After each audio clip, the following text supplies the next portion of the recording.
Hello प्यारे बच्चों, this is Tushar Kapoor. I welcome you all on my YouTube and Facebook channel mythical.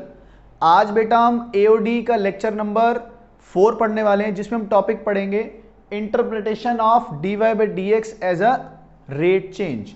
तो अभी तक जो हमने पिछले 3 लेक्चर्स में देखा बेटा, D Y by D X को हम क्या बोलते हैं? Rate of change of Y with respect to X. तो सिमिलरली जो रियल लाइफ प्रॉब्लम्स आपके पास आने वाली हैं, वेलोसिटी निकालो, एक्सीलरेशन निकालो, तो आपने वहां क्या सीख रखा है? वेलोसिटी क्या होता है? Rate of change of displacement with respect to time. और एक्सेलरेशन क्या होता है? Rate of change of velocity with respect to time. तो जैसे D Y by D X को हम ऐसा भी यूज कर सकते हैं, तो उन्हीं पे बेस्ड हम कुछ प्रॉब्लम्स आज करेंगे जो कि JEE Mains, advanced and boards तीनों के लिए इक्वली इंपॉर्टेंट हैं। तो सीखते हैं बेटा, कॉपी पेन निकालो और शुरू करते हैं। देखो क्या लिखा हुआ है? Displacement S of a particle at the time T is expressed as, S की वैल्यू दी हुई है डिस्प्लेसमेंट की, तो बोल रहा है find acceleration at the time when the velocity vanishes. Vanishes मतलब जीरो हो जाए वेलोसिटी जहां पर। तो वेलोसिटी जहां पर जीरो होगी, मतलब जिस टी की वैल्यू पे वेलोसिटी जीरो होगी, वहां पर एक्सीलरेशन क्या रही होगी? तो हम क्या जानते हैं? सबसे पहली बात, वेलोसिटी होता है ds बाई डी टी। ये बातें आपको पता होनी चाहिए, मैथ्स का टीचर आपको ये नहीं सिखा सकता, ठीक है बच्चों?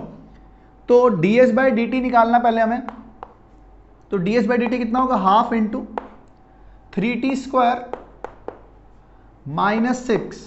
क्या ये बात आपको समझ आ गई है कि नहीं आ गई? 3t स्क्वायर माइनस 6, तो हाफ, सॉरी इसके साथ है ना सिर्फ, ठीक है, ऐसा हो जाएगा, कोई दिक्कत इसमें?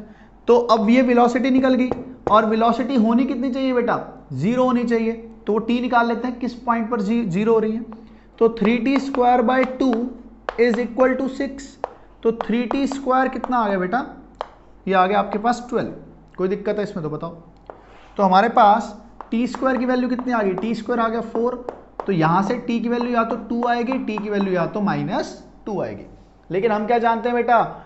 टाइम नेगेटिव नहीं होता। तो हमारे पास यहां पे क्या आ गया? t इज इक्वल टू 2 आ गया, ठीक है, कोई दिक्कत नहीं है इसमें। निकालना क्या है? एक्सीलरेशन निकालनी है। एक्सीलरेशन क्या होता है बेटा? एक्सीलरेशन होता है dv बाई डी टी। जानते हो ये बात? एक्सीलरेशन होता है dv by D T. Velocity कितनी आ चुकी है हमारे पास? 3t square by 2 minus 6। तो इसका डिफरेंशिएशन दोबारा करना है। तो 3t स्क्वायर का क्या हो जाएगा बेटा? 6t बाई 2 माइनस 6 का डिफरेंशिएशन क्या हो जाएगा? 0। तो बस यही आ गया हमारे पास। तो ये हमारे पास आ गया 3 इंटू टी। टी की वैल्यू क्या थी? टी इक्वल टू 2 सेकेंड पर वेलोसिटी 0 हुई थी, तो उस पॉइंट पर एक्सेलरेशन क्या होगी हमारी? 3 इंटू 2 इज इक्वल टू बेटा व्हाट? 6। कोई दिक्कत इसमें है तो बताओ। तो यूनिट्स लिख लेते हैं बेटा, बस आगे यूनिट्स लिख देते हैं। इसके आगे भी क्या लिख देते हैं? यूनिट्स लिख देते हैं। जो भी होंगी, यहाँ सेकंड होगा या मीटर पर सेकंड स्क्वायर होगा, कुछ भी हो सकता है। समझ आया? D Y by D X की हेल्प से हम प्रॉब्लम्स कैसे सॉल्व करेंगे, इसको नोट करो बच्चों, फिर अगला क्वेश्चन करते हैं। चलो देखो बेटा इस क्वेश्चन को। कह रहा है a lamp of negligible height is placed on the ground L1 metre away from the wall. तो पहले एक वॉल बना लेते हैं। तो इस वॉल से L1 मीटर दूर पर क्या है हमारे पास? एक लैंप पड़ा हुआ। A man L2 metre tall is walking at a speed of L1 by 10 metre per second from the lamp. तो एक L2 मीटर की हाइट का कोई मैन है, ये लैंप है, तो इसकी जो है शेडो बन रही होगी वॉल पर। इसको बोल देते हैं A, B, C, D और E। तो हमारी शेडो क्या बन रही होगी बेटा? D बन रही होगी। अब उसने क्या बोला है? From the lamp to the nearest point on the wall when he is midway between the lamp and the wall. जब वो इन दोनों के बीच में पहुंच जाएगा, तब बताना है कि इसमें चेंज कितना आ रहा होगा, किसका? शेडो का, ठीक है। तो देख लेते हैं, कोई बात नहीं। अगर ये एंगल थीटा है, ये एंगल 90 है, तो ये एंगल भी 90 है। अब ध्यान देते हैं, अगर मैं बोलूं कि अभी के लिए जो L2 है वो लैंप से x मीटर की दूरी पे है, कितनी दूरी पे है? x मीटर की दूरी पे, ठीक है। अब ध्यान देते हैं, मैं लिख रहा हूं triangle CBA, triangle CBA and triangle EDA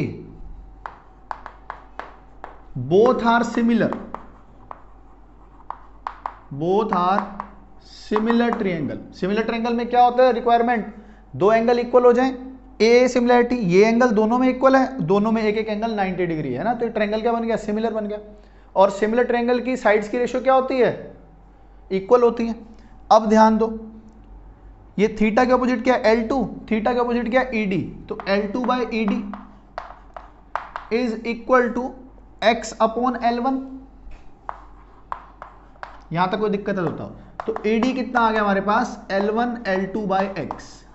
ED की वैल्यू कितनी आ गई, L1 L2 बाई एक्स आ गई। अब ध्यान देते हैं हमें करना क्या है, हमें करना है ED का चेंज निकालना है, कितना होगा शैडो में, शैडो में चेंज कितना आने वाला है। तो क्या करना है हमें, DED बाय DT। देखना रेट ऑफ चेंज ऑफ क्या पूछा बेटा, लेंथ में चेंज पूछा हुआ है, तो DED बाय DT कर देता हूं। तो देखा DED बाय DT, इसका डिफरेंशिएशन क्या कर देना है, राइट हैंड साइड का भी, तो क्या हो जाएगा L1 L2 तो कांस्टेंट है। अब 1/x का डिफरेंशिएशन क्या होगा, -1/x²। बेटा 1/x का डिफरेंशिएशन -1/x², t के रिस्पेक्ट में हो रहे हैं, तो इनटू में क्या चलेगा, dt बाय dx भी चलने वाला है। कोई दिक्कत है यहां तक तो बताओ, बहुत बढ़िया। तो ये कितना आ गया, L1 L2, x कितना होगा, ये डिस्टेंस कितना होगा, इसने क्या बोला है बेटा, मिडवे। मिडवे का मतलब क्या है, आधे रास्ते पे होगा, तो ये लेंथ कितनी होगी, L1/2। तो x को पुट कर देते हैं L1/2, तो L1/2 कितना होता है बेटा, ऊपर जाके 4 हो गया, ऊपर जाके 4 हो गया, अपॉन कितना हो गया, L1²। कोई दिक्कत है तो बताओ, L1/2 यही हो गया ना, इंटू dx/dt। dx/dt, सॉरी यहाँ dx/dt लिखेंगे ना, dx/dt बेटा। तो dx/dt कितना होगा हमारे पास, dx/dt है L1/10, dx/dt इज L1/10। कोई दिक्कत नहीं है इसमें। तो एक L1 से L1, ये L1 सारे कैंसल आउट हो गए, ये 2 रह गए, 5 रह गए, तो हमारा आंसर कितना आ गया, -2L2/5। ये हमारा क्या आ गया, rate of change of shadow. कोई दिक्कत आ रही है, नेगेटिव साइन आने से क्या पता लगा कि इसकी जो शेडो का रेट है वो कम आ रहा है ना, डिक्रीज हो रही है शेडो की लेंथ। समझ आ गई, नोट करो इस क्वेश्चन को। तो देखते हैं बेटा इस क्वेश्चन को, कह रहा है the radius of base of cone is increasing at the rate of 3 centimetre per minute. मतलब हमें क्या गिवन है, dr/dt 3 centimetre per minute. Altitude is decreasing at the rate, decreasing मतलब नेगेटिव टाइम्स हो जाएगा बेटा, dh/dt is equal to -4 centimetre per minute. Lateral surface area निकालना है when the radius is 7 and altitude 24। उस पॉइंट पर निकालना है जब रेडियस 7 सेंटीमीटर होगा और एल्टीट्यूड कितना होगा बेटा, 24 सेंटीमीटर होगा। बात समझ आ गई। कोन देख लेते हैं एक बार क्या होता है। कोन का ये रेडियस होता है बेटा, ये एल्टीट्यूड होता है, और ये जो लेंथ होती है इसे L बोला जाता है, स्लांट हाइट। समझ आ गई बात। अब हमें करना क्या है, लेटरल सरफेस एरिया को हमें क्या करना है, इसका चेंज बताना है क्या होगा। तो लेटरल सरफेस एरिया कितना होगा बेटा, ये होता है πRL। लेटरल सरफेस एरिया कितना होता है इसका, πRL होता है। कोई दिक्कत इसमें नहीं होगी किसी को भी। तो पूछा क्या गया बेटा, ds/dt के बारे में पूछा गया क्या होगा, तो वो क्या होगा, d/πRL/dt। इसकी बात हो रही होगी, हाँ या ना। अब हमारे पास L तो गिवन नहीं है, हमारे पास तो R और H गिवन है। तो हम क्या जानते थे, L² किसके इक्वल होता है बेटा, h² प्लस R² के। ठीक है, तो जिस पॉइंट पर R7 होगा और H 24 होगा, तो 24² plus 7² is equal to L²। तो L² कितना आ गया बेटा, 625। यहां से L की वैल्यू कितनी आ गई, 25 सेंटीमीटर। कोई दिक्कत है तो बताओ, सही है। और रेट ऑफ चेंज ही पता है, dr/dt का पता है, dh/dt का पता है। हमें क्या निकालना है, dl/dt भी तो चाहिए होगा जब यहां डिफरेंशिएट करेंगे। तो कितना आ जाएगा, अगर मैं इसको डिफरेंशिएट करूं क्या आएगा, 2L dl/dt is equal to 2H dh/dt plus में 2R dr/dt। 2 से 2 कैंसिल आउट हो गया हर जगह। L कितना है, 25। ये हमको फाइंड आउट करना है, dl/dt is equal to H कितना है, H है 24 एंड dh बाई dt कितना है बेटा -4, ध्यान देंगे इस बात को, प्लस r कितना है हमारे पास 3, dr बाई dt कितना है 3 और r कितना है 7,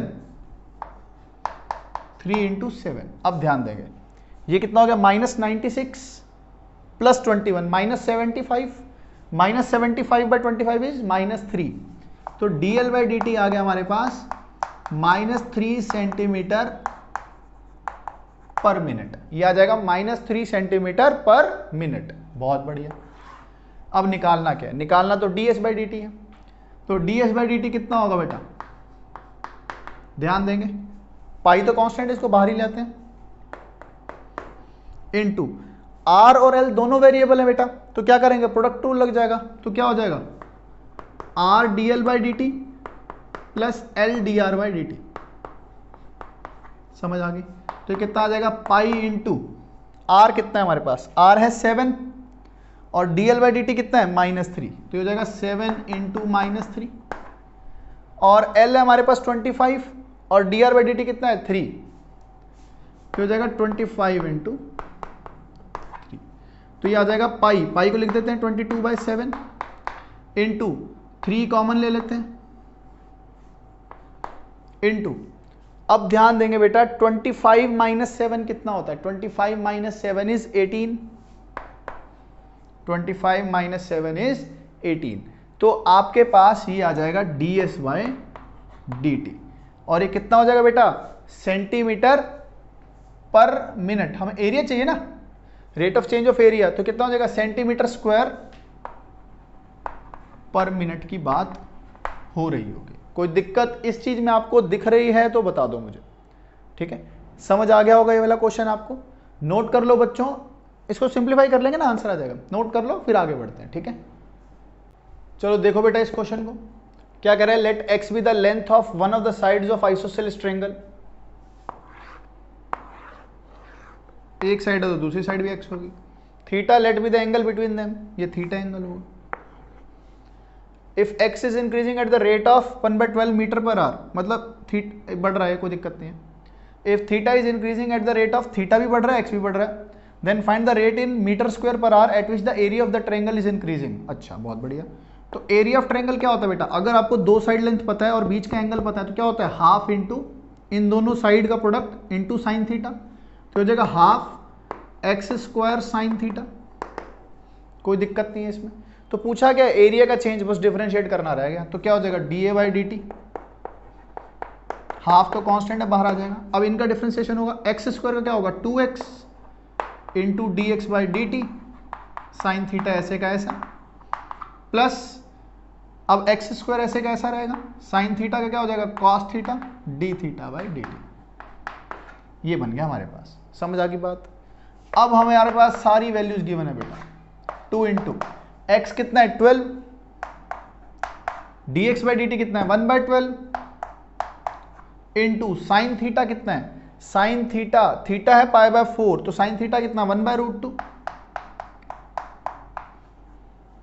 ये बात समझ आ गई आपको। प्लस में एक्स स्क्वायर, एक्स कितना है बेटा 12, तो 12 का square into cos theta, cos of theta कितना है बेटा हमारे पास, थीटा π/4 है तो 1/√2 हो जाएगा, into D theta by D T, ये हमारे पास है π/180, कितना है π/180। इसको थोड़ा सा अच्छे से सॉल्व कर लेते हैं बेटा, एक 12 से 12 कट गया, ये √2 से √2 कट गया, तो आ जाएगा 1/2 टाइम्स √2 प्लस, अब यहां ध्यान देते हैं, तो ये हो गया पाई इंटू 12 स्क्वायर अपॉन में नीचे √2 चल रहा है, साथ नीचे चल रहा है √2 और 180 चल रहा है।